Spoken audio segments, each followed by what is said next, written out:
आज मैं किसी राजनीतिक दल की बात नहीं कर रहा हूं। आज बात सत्ता और विपक्ष से ऊपर की है। आज बात उस भावना की है जो हम सबको भारतीय बनाती है। बात है राष्ट्रीय गीत वंदे मातरम और राष्ट्रीय गान जन गण मन की। सवाल सीधा है बिल्कुल। क्या किसी देश के राष्ट्रीय प्रतीकों का सम्मान करना सिर्फ सरकार की जिम्मेदारी है? क्या राष्ट्रीय गान बजने पर खड़े होना एक औपचारिकता है? क्या वंदे मातरम कहना सिर्फ एक नारा है? नहीं, ये प्रतीक हमारे देश की स्वाधीनता, संघर्ष, बलिदान, एकता और राष्ट्रीय चेतना के प्रतीक हैं। वंदे मातरम इन दो शब्दों में भारत भूमि के प्रति सम्मान और मातृभूमि के प्रति समर्पण की भावना दिखाई देती है। वंदे मातरम ने स्वतंत्रता आंदोलन के दौर में करोड़ों भारतीयों में राष्ट्रभक्ति की चेतना जगाई। यह केवल गीत नहीं रहा, बल्कि अंग्रेजी हुकूमत के खिलाफ खड़े होने वाले भारतीयों की आवाज बन गया। और हमारा राष्ट्रगान जन गण मन, यह भारत की विविधता में एकता की भावनाओं को सामने रखता है। अलग अलग भाषा, अलग अलग संस्कृति, अलग अलग परंपराएं और अलग अलग क्षेत्र, लेकिन जब राष्ट्रगान बजता है तो पहचान एक होती है। हम भारतीय हैं। अब जरा सोचिए, हम क्रिकेट मैच में राष्ट्रगान बजते ही गर्व से खड़े हो जाते हैं। स्वतंत्रता दिवस पर राष्ट्रगान सुनकर सीना चौड़ा हो जाता है। किसी अंतर्राष्ट्रीय मंच पर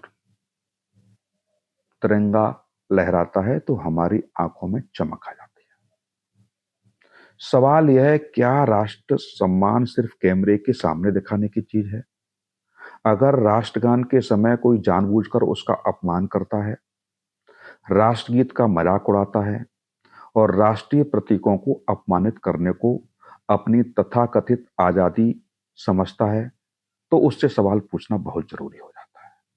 और यहां एक बात बिल्कुल स्पष्ट होनी चाहिए, अभिव्यक्ति की आजादी लोकतंत्र की ताकत है, लेकिन आजादी का मतलब राष्ट्रीय सम्मान को पैरों तले कुचलने की बिल्कुल भी छूट नहीं है। लोकतंत्र आपको सवाल पूछने का अधिकार देता है, सरकार की आलोचना करने का अधिकार देता है। प्रधानमंत्री, मुख्यमंत्री हों, सांसद हों, विधायक हों, पत्रकार हों, किसी से भी सवाल पूछने का अधिकार देता है। लेकिन देश सरकार नहीं है। सरकार बदलती है, देश नहीं। प्रधानमंत्री आते जाते हैं, संविधान कायम रहता है। राजनीतिक दल चुनाव जीतते हैं, हारते हैं, लेकिन भारत बना रहता है। यह अंतर समझना होगा। कुछ लोग राजनीति में इतने आगे निकल जाते हैं कि उन्हें देश भी पार्टी के चश्मे से दिखाई देने लगता है।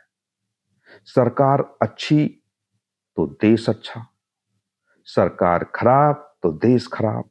यह कैसी सोच? कल सरकार आपकी पसंद की नहीं थी तो क्या भारत आपका नहीं था?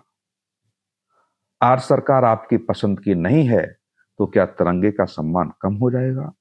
और कल सरकार बदल जाएगी तब क्या राष्ट्रगान भी बदल जाएगा? नहीं, बिल्कुल भी नहीं।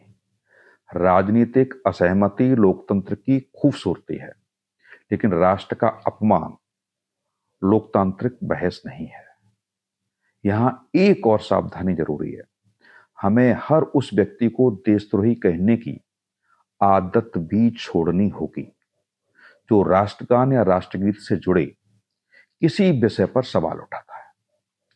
लोकतंत्र में सवाल पूछना बिल्कुल अपराध नहीं है।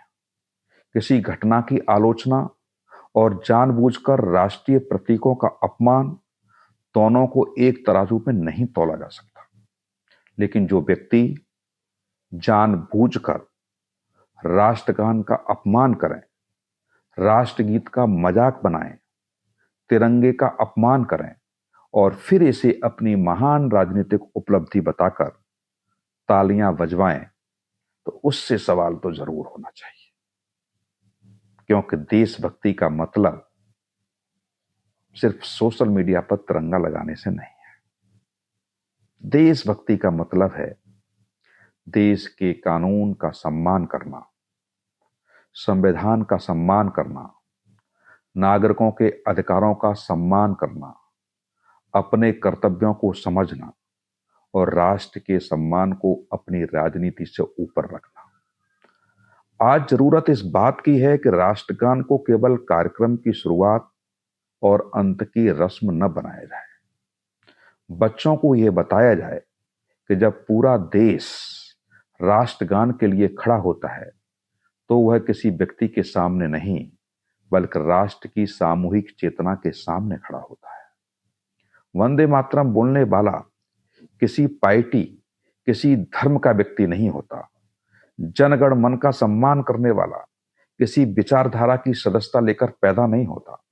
ये किसी पार्टी की संपत्ति नहीं है, ये भारत की धरोहर है। और इसलिए राजनीतिक दलों से भी मेरी साफ अपील है कि राष्ट्रगीत और राष्ट्रगान को चुनावी हथियार मत बनाइए। राष्ट्रभक्ति का प्रमाण पत्र बांटने का ठेका किसी राजनीतिक दल के पास बिल्कुल नहीं है, लेकिन जनता से भी मेरी सीधी अपील है कि राजनीति के बहकावे में आकर राष्ट्र के प्रतीकों का अपमान मत कीजिए। क्योंकि याद रखिए, सरकार की आलोचना कीजिए लेकिन देश की बिल्कुल भी नहीं। नीतियों पर सवाल कीजिए लेकिन राष्ट्र का सम्मान मत भूलिए। नेताओं से असहमति रखिए लेकिन भारत से बिल्कुल नहीं।